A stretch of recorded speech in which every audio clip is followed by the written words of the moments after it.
জনাব মাননীয় সদস্য মোহাম্মদ আমির হামজা, কুষ্টিয়া ৩। আসসালামু আলাইকুম। মাননীয় স্পিকার, আপনাকে ধন্যবাদ।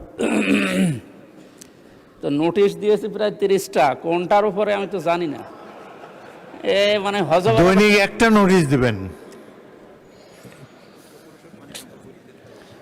কুষ্টিয়া পৌরসভার পানি সংকট আছে নাকি বলেন।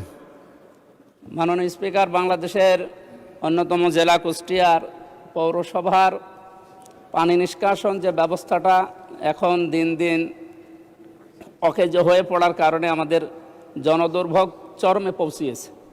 তা আমি কয়েকবার পৌরসভা কর্তৃপক্ষের সাথে, এখন তো মানে নির্বাচিত মেয়র নেই, এই হিসাবে সরকারের পক্ষ থেকে যিনি দায়িত্বে আছেন তার সাথে এই নির্বাচিত হওয়ার পর থেকে প্রায় 3-4বার বসেছিলাম। কিন্তু ওনার যে কর্মকাণ্ড বা ওনার উদ্যোগ আমাদের সবার কাছে কেমন সন্দেহজনক মনে হচ্ছে, কারণ কাজকর্মের কোনো গতি আমরা এখনও বৃদ্ধি করতে পারছি না।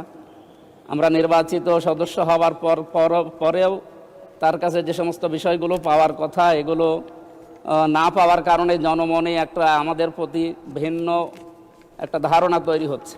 সুতরাং আমরা আপনার মাধ্যমে আমাদের পৌরসভার কর্তৃপক্ষ সহ আরও স্থানীয় সরকারের যে সমস্ত বিষয়গুলো আছে, সংসদ সদস্য যে দলেরই হোক না কেন, তাদের যে বিষয়গুলো উত্থাপিত হয় এই বিষয়গুলোর সাথে তারা যেন একমত হয়ে জনদুর্ভোগ দূর করার জন্য তারা যেন কাজ করে, আমরা এ বিষয়ে সংশ্লিষ্ট কর্তৃপক্ষকে উদারত আহ্বান জানাচ্ছি। মাননীয় স্পিকার, আপনাকে ধন্যবাদ।